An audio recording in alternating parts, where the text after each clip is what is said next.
Okay, the reason why I want to record this is because every time I give one of these presentations, I invariably get people that call me afterwards and go, "Hey, Doc, I heard you were at this one and you gave the presentation and I wasn't there. When are you going to be giving it again?"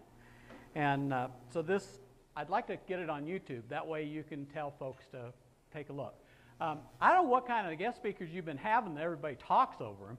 They must not be very interesting. What are they talking about?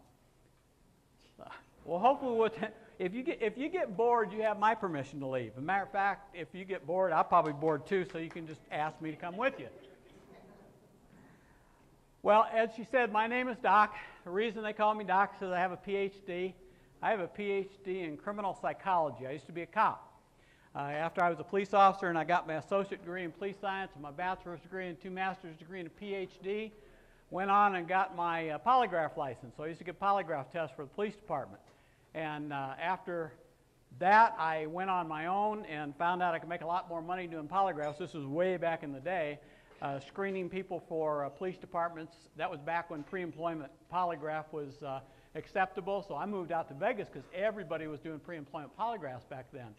Back in the 1977s, I developed a couple of written examinations where somebody could just take a test. Now, I developed a couple. I developed one for salespeople to tell you whether or not somebody could sell. Those tests are still in use today. They have patents on them. They're used all around the world. I have over 880 clients that use those tests. Now, here's what happens when somebody needs to use one of my tests. They go onto the internet, they sign in their account, and they go, "I need 1,000 more tests." The internet, this magical software goes, "Okay, you're approved for 1,000 more tests." Bangs the credit card, I get a notification, "Gee, you made more money." Okay, now, so God, I got bored because there wasn't anything for me to do. I'd built this beautiful, 3,200 square foot office building, a big professional building, and everything else, and my doctor said, "What do you do for a living?" I said, "Well, I haven't figured it out yet, but I'm doing really well at it." And he said, "Well, your cholesterol's terrible. You need to find some kind of exercise." And I said, "Okay." Up to that point, the most exercise I got was in the bathtub, pulling the drain and fighting the current. But so I decided this would be fun, okay? Because I always had that thing. I was a scuba diver, certified scuba diver. I always had that thing about treasure, It just sounded interesting. So I thought, well, I'll get myself into metal detecting.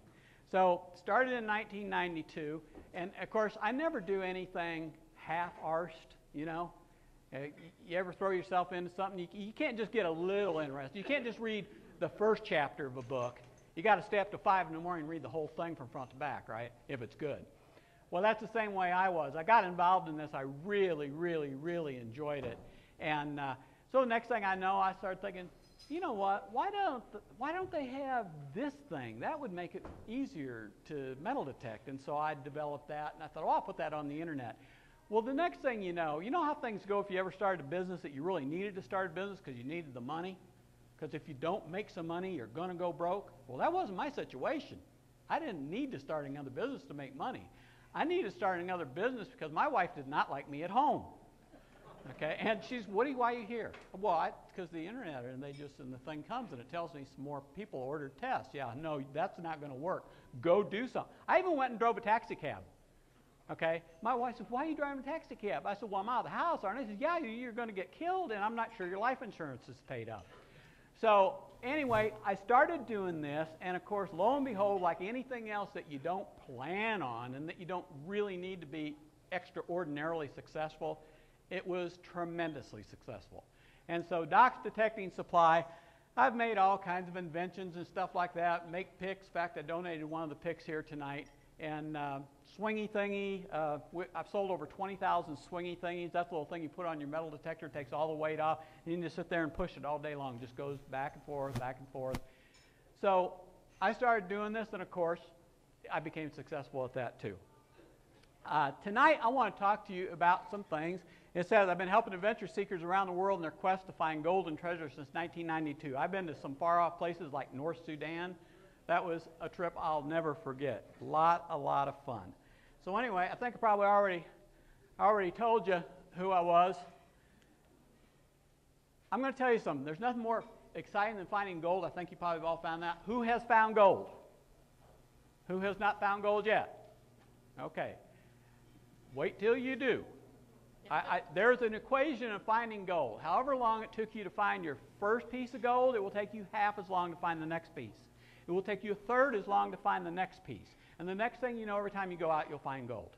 And the reason being is because when you find a piece of gold, okay, you learn something about gold. Okay, whoa, look at that.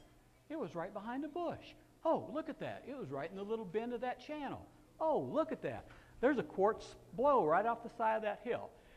When you start doing that, it's going to be so exciting to you, but at some point in time, it's almost like a drug addiction, as most of you who have found gold already know. Okay, you get that piece, and it's like, this is so fantastic. Okay, where's the next piece at? Okay, it's almost like it's the hunt, right? It's the hunt. It's not finding it, it's the looking for it. That's the trying to figure it out. Well, I'm going to tell you something. There is nothing more exciting than finding gold than when it's a virgin patch. And I don't want no Snickers out there or anything else. A virgin patch is an area of gold that nobody's ever been to before. Okay? Never been there. No trash. No nothing. Okay? They haven't touched it. Don't know it exists. Every time, if you're using, I metal detect. I'm a mine lab dealer. I metal detect. Every time you swing your metal detector, if you get a beep, guess what? It's a piece of gold. You just don't know how big or how deep. When you get a virgin patch, that's exciting. And that is something you'll never forget. And what it'll do to put you on the quest to find virgin patches of gold.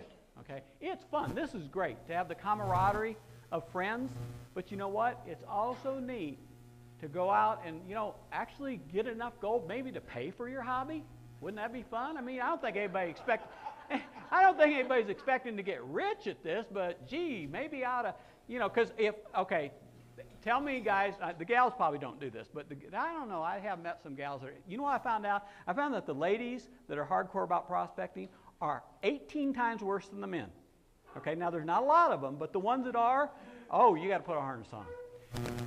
But tell me if this is, 11 years ago, I was at a gold show, GPAA gold show. Keene Engineering was there. I was talking to Pat Keene. Pat's a buddy of mine.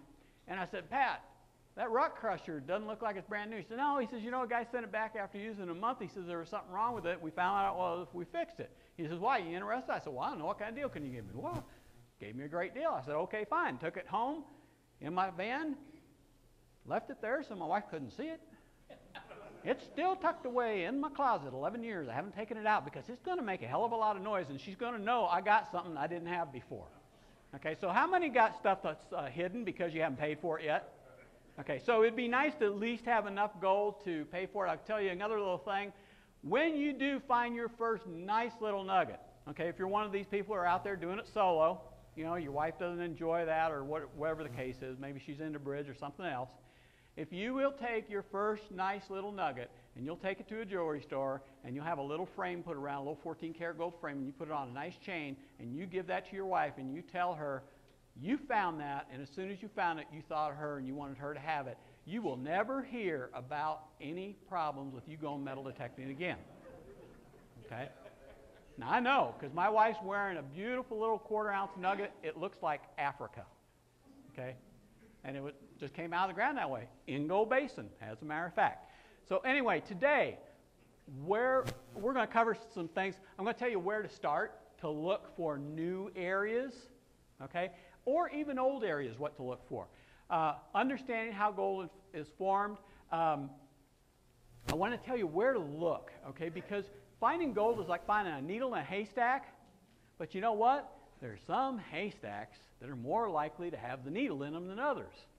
And if I can teach you that, you're going to be a lot more likely to find gold. And then we're going to show you what to look for. Okay, first thing is you got to do your homework, and homework is research. Now, how many people got internet? Computers? Everybody. Anybody not got it? Computer, internet. Okay. You're going to have to go to the library maybe, sit a couple hours, do a little research, because research is absolutely key to finding things. First thing, this is going to sound self-serving, of course, because I'm here at the GPAA. Join the GPAA in your local clubs, because you're going to shorten your learning curve by joining like-minded folks who are willing to share their knowledge with you. Okay? The other thing is, this is worth the price of admission alone. This claims book. No matter where you go in the United States, you're going to know where other folks are, okay, that are looking for gold. But there's some other reasons. In our search for virgin gold, this is going to be important. And as we go on, I'll tell you why. Okay, get one of these. I gave this talk at the Gold Searchers of Southern Nevada class. I said, get one of these. And some gal in the front said, I already got a fat old bald fart. And I said, no, I'm not talking about that. I'm talking about a mentor.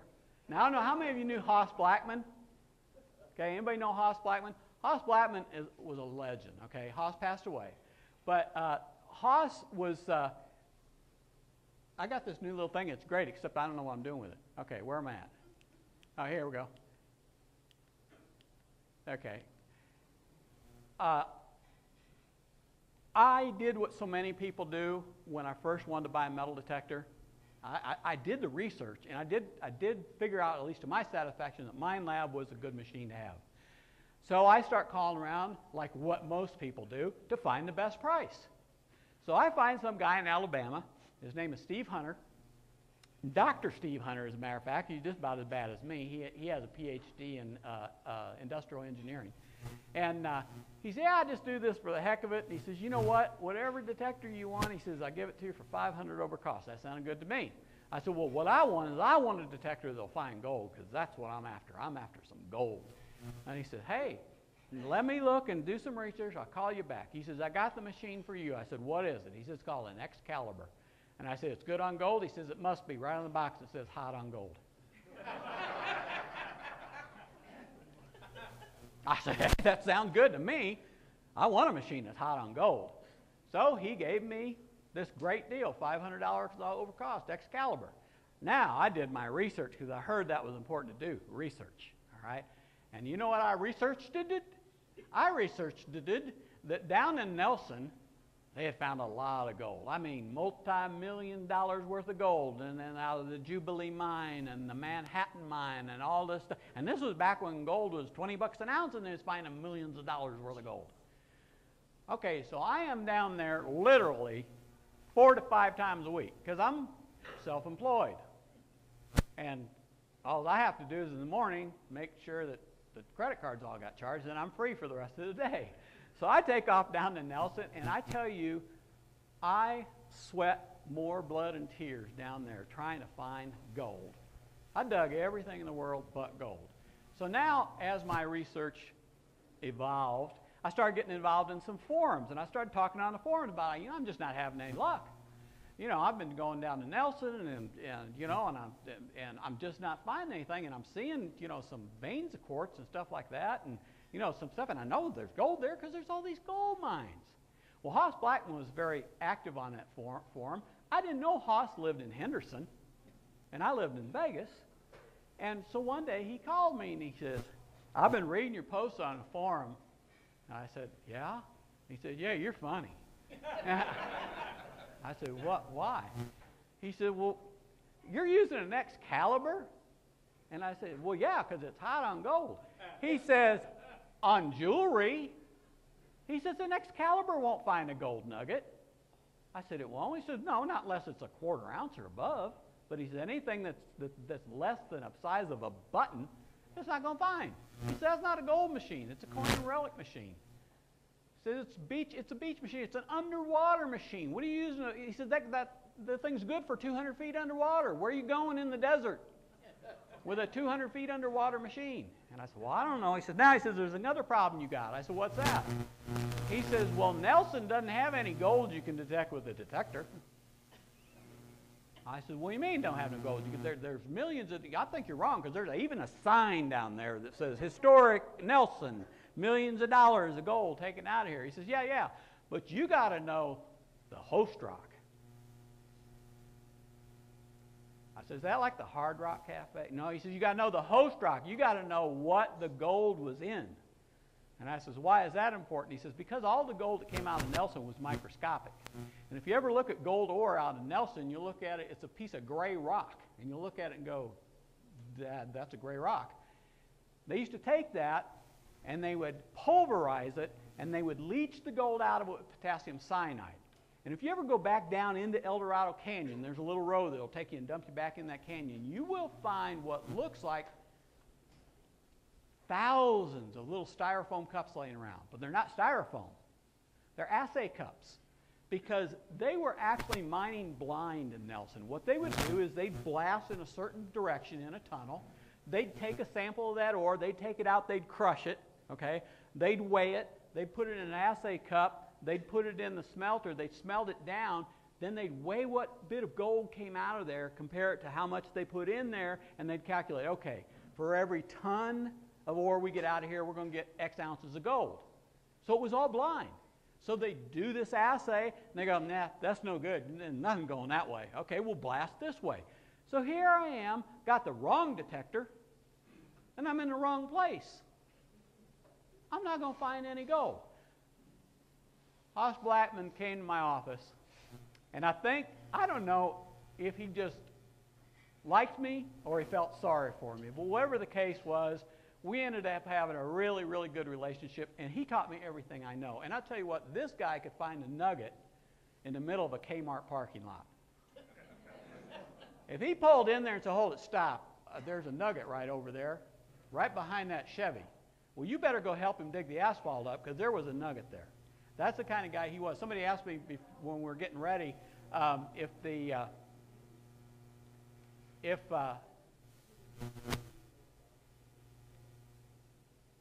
hold on, I want to hear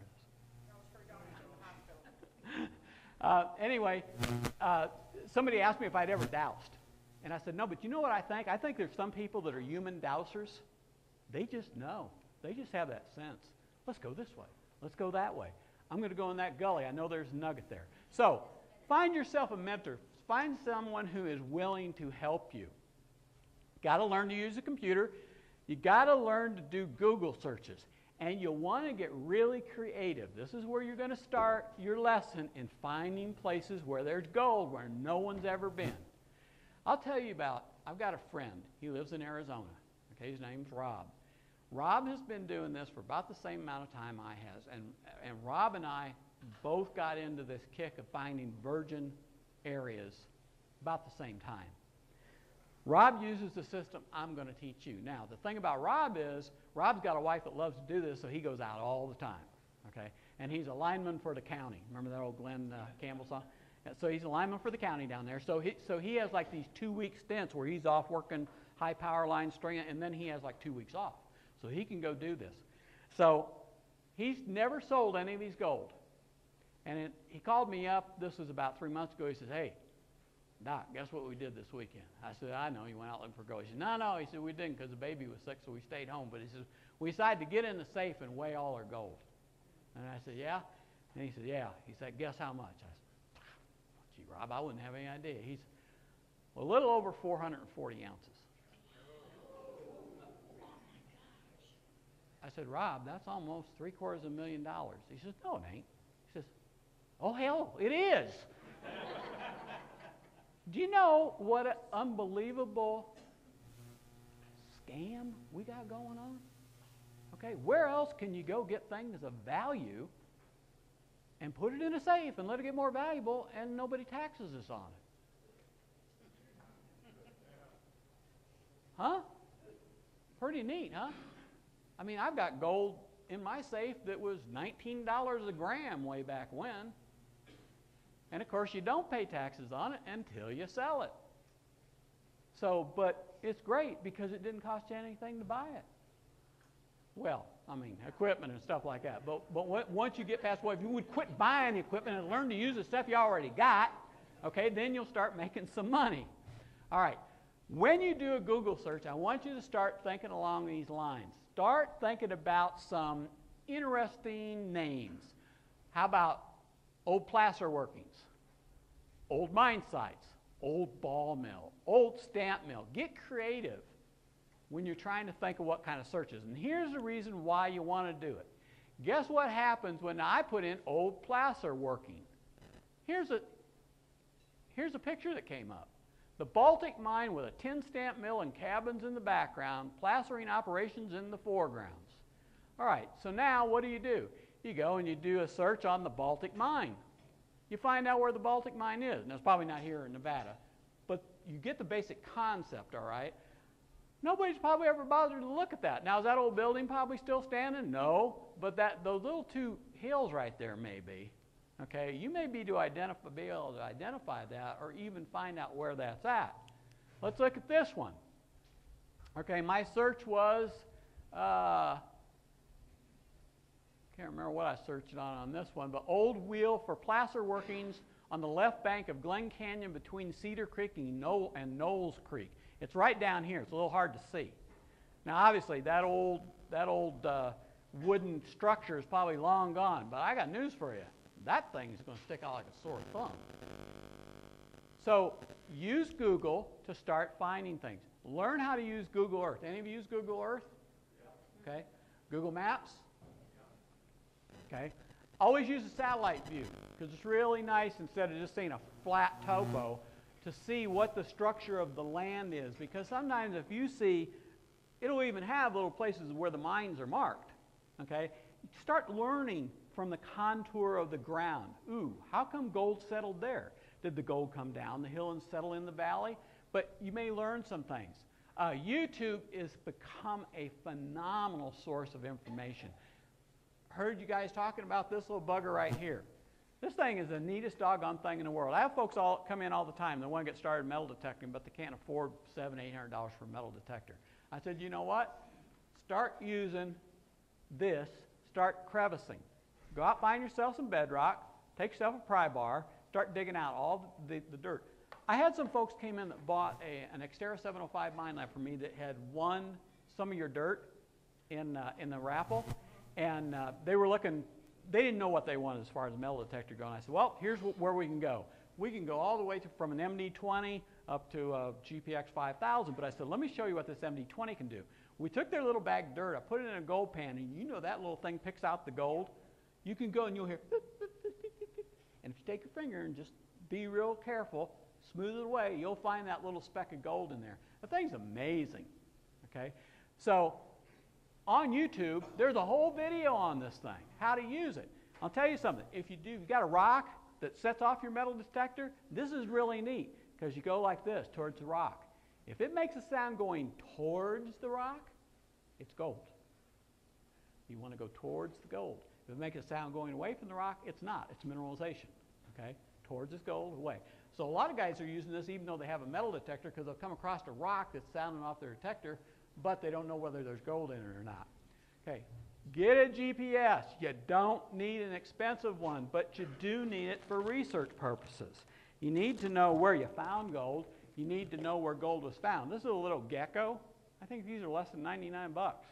Go on eBay, you can probably get them. You don't need any of the fancy ones. You just need something that you can mark where you've been and be able to go back to it. You can sit here and go to that location, and it'll point you in the direction. Because I'm going to tell you something. When I first started metal detecting, I found out that you cannot put a Kleenex in a Joshua tree and expect to remember where that place was that you dug the nugget. I looked at that Joshua tree a long time and I go, this is a big Joshua tree. I will remember this. I came back out the next time and I go, my God, who planted all these big Joshua trees out here? They all look the same. So anyway, with a GPS, you don't have to worry about it. It'll take you right back to it. All right. This is your next tool to use with your computer. Geographic Names Info System from the United States Geological Service. All right. With this, you can put in neat little words like, you see what that says there? It's really small. You guys are all, you're like me. I can't see anything without my glasses. I can't see anything with them. I put in the search gold. Now you can come over here and put in all kinds of stuff. What kind of a feature is it? Is it an airport? Is it an arch? Is it an area? Is it a royal? Nah, you don't care about any of that. Just put in gold. All right? Put in gold, hit enter. Guess what we got? We got Gold Queen Basin in Utah. We got Gold Queen Gulch. We got Gold Queen Mine. I think there might have been gold there. Okay, we got Golden Stairs Trail, Gold Hill Mine again, Gold Crest Retirement Center. Now, you don't want to go there. There probably is gold there, you're right. Okay, but here's Gold Run Mining District, okay, and that's in Humboldt, Nevada. And it tells you the latitude and the longitude of where it is. So you punch it into your GPS and it goes, go 123 miles north. And you'll be there. So, again, this is one of these things you can sort of get creative with. Put in placer. I put in the word placer and just did a quick, didn't have to put anything else. Now, I put it in the state of Nevada this time. I limited my search, okay? And what do I come up with? I got McKnight's placer mine, Dahl placer, Gold Crown placer mine, Greenham placers, and you go down here and you got Elko, Lander, White Pine, Humboldt, White Pine, Lyon, Humboldt, Clark, Lander, etc. Okay. Why do you want to know this? Well, if there's a mine there, I can't very well go there. Well, guess what? They don't have the whole flipping county claimed. They just have their little area of the world claimed. Okay, but it tells you where the gold is. It's the haystack.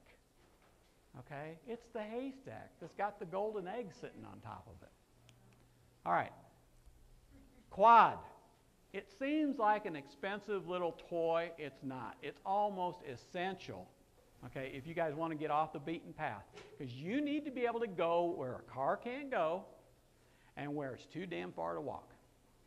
And if you can do that, you'll start getting into areas nobody else has been to. All right, here's another really neat little program that's on the internet. It's called Gold Maps Online. Now, I just bought the Arizona one for $19.95, and I'll tell you why this is so neat. When you pull it up, and it uses Google Earth, okay, it shows all the active claims in Arizona. You see all this? See all these yellow spots? Okay, well, here's the map of Arizona with nothing on it. You don't have any idea where to go. But this tells you something. Look there's a whole concentration of claims here. Do you think there might be some gold there? Or there's just a whole bunch of dumb people spreading nasty rumors about there being gold? Especially with how much it costs for claims today. I mean, you ain't going to keep a claim active unless there's something going on. All right, now, look at here. The neat thing about this is you can zoom in. Now, I zoomed in on Arizona, and what do we got right here? We have Body, Clarence Body. Now, I knew Joe Body. Joe Body passed away. He was a friend of mine, and most of the GPAA claims are still on as Body's claims, right? Yep. They're rented from Joe Body. Okay, but see here? Look, so you know, hey, there's gold here. But here's the thing I find most interesting. See this right here? See those little bitty dots? Those are pictures. In Google Earth, you can actually click on those. It'll show you a picture. Somebody took a picture and they uploaded it. What's really neat about that is if you're going to a place you've never been to, but you know there's a lot of claims there, you can sort of get an idea of what the kind of terrain is. You know, is there a bunch of igloos around? Maybe you ought to take a sleeping bag. Okay? Is there a bunch of desert around? Maybe you ought to take your snake guards. All right? But it gives you some idea because of those pictures. But here's the most interesting thing about this.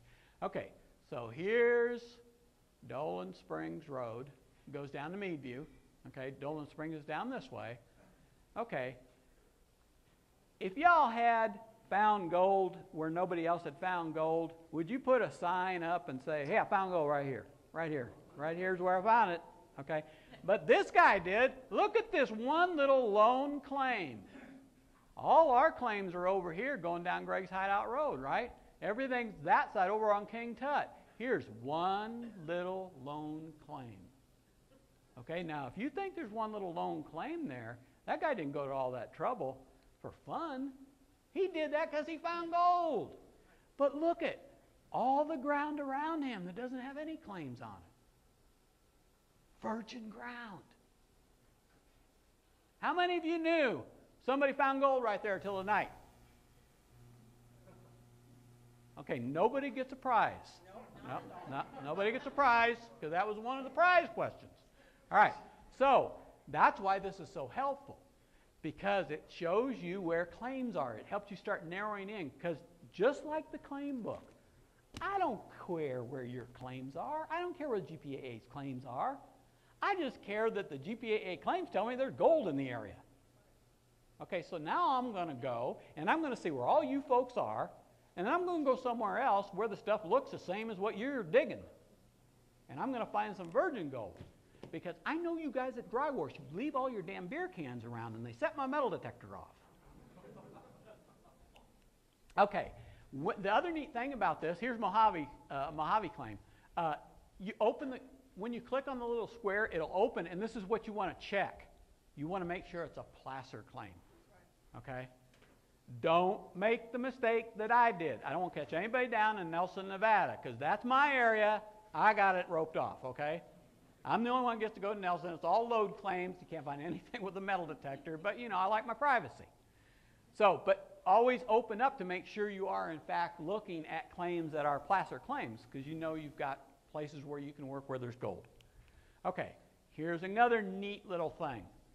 Again, this is part of your research. Arizona's Geological Services map, okay? This stuff is free. This doesn't cost anything. You go on here, and this tells you, okay, what kind of mineral deposits there are. And this right here says early Proterozoic granitic rock, okay? That's this XG symbol, okay? And the XG symbol, if you look right here is the XG symbol. If you look around here, there's some more XGs.